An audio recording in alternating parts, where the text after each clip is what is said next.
Have you ever visited the only city with Mediterranean flavor in the Netherlands? If you liked the video about the Carnival of Maastricht and if you are now quite curious about this city, well, this video is right for you. I could create several videos about this wonderful city, but today I'm walking in the shoes of those people that want to visit it in one day. Before diving in, please smash the like button, subscribe to get more videos like this. You can also support the channel by buying me a coffee, link in description. Maastricht was founded by the Romans and its original name was Trajectum ad Mosum, passage over the Mosa River, a fortified village with a bridge over the Mosa River.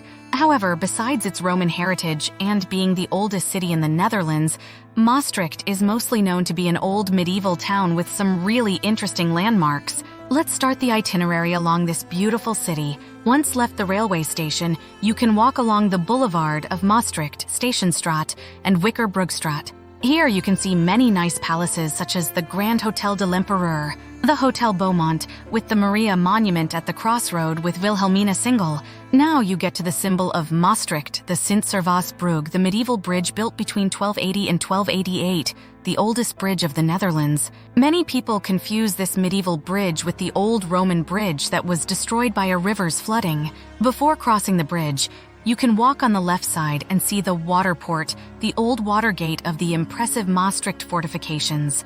From the bridge, that can be crossed only by bike or on your feet. You can have a great view of the Meuse River and also of the city too. Then you can go to the left once crossed the bridge, follow the street and go to Stokstraat. Here you find another important Maastricht symbol, the bronze statue of the Maastrichter Geist that represents the spirit of the local people, what the French people call joie de vivre. Not far from it, you will get to the VVV, the tourist office located in the old town hall. If you follow the street, you get to the Markt, the city's town hall. It's one of the largest squares in Maastricht, and on Friday morning there's the market. You find Moeswief, the same old woman that is lifted during the carnival.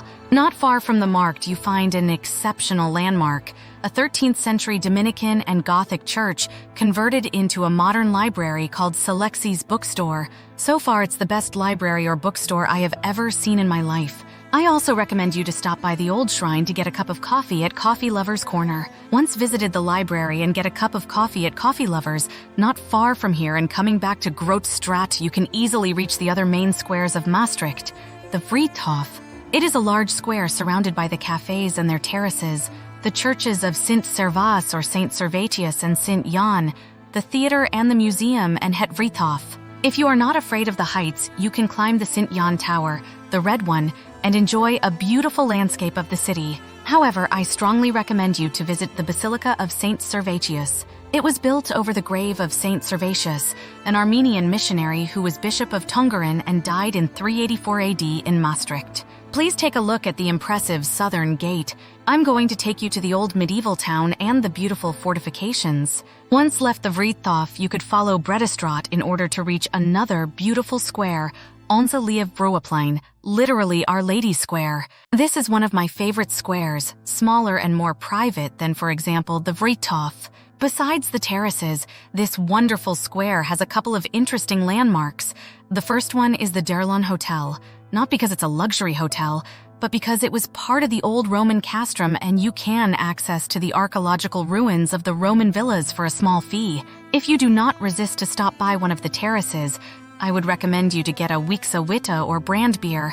The other and most important landmark is the Onze Lieve-Vrouwenbasiliek, or Our Lady's Basilica. This is the oldest church in Maastricht and in the Netherlands. It is known also as the Sea Star, due to the impressive entrance with the Virgin Mary and the candles. Over there you can find the watermill Bischopsmolen, a 17th century corn mill located close to the Stenen Bridge, Steenenbrug.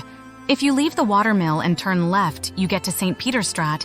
You find the oldest city walls or the first defensive line built around the 13th century. Going down from the Bastions Trail, you find some incredible parts of the Maastricht fortifications.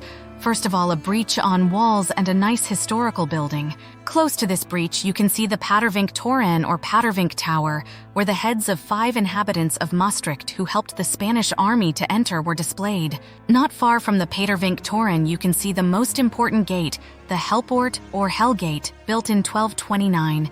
Together with the other tower, it forms a spectacular picture of the medieval walls. The Hellport has also a little museum where you could find a volunteer that can explain you the history of the city. Then you can also walk along the Onze Lieve Wall, where there are still some old decorative cannons. Now, instead of going back to Onze Lieve you can choose another street, Stokstraat. Stokstraat is the center of a district that some decades ago was dangerous, poor, and dirty. A process of requalification has made it one of the most expensive districts in Maastricht. If you turn left to Morenstraat and then left again, you will find Op de Thermen. There's a little and nice square where there were the Roman thermal baths of the ancient Roman castrum. Do you prefer to be guided by me and living a local experience? Then you can book the highlights tour of Maastricht by clicking the link in description. You can even book a food and history tour so you can see the most beautiful landmarks of the city, tasting the local delicacies. Travel tips. If you are fond of shopping, streets like Grootstraat or the streets around Stokstraat are plenty of nice shops. If you want to see a real Maastricht cafe only with local people, the Café de Caracol in Stokstraat is exactly what you are looking for. If you can spend more than one day, there are interesting things to do.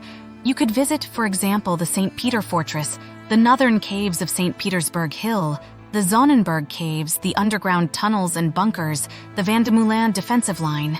Where to eat? As any Dutch city, you will find any kind of restaurants: Italian, Greek, Argentinian, Spanish, Japanese, and other Asian cuisines. However, if I had to recommend you a local place, I would recommend you the Peak Potlood or the Eat Cafe Minklers. If you enjoyed the content, please leave a comment, and in case you want to book a tour with me, please check the links in description.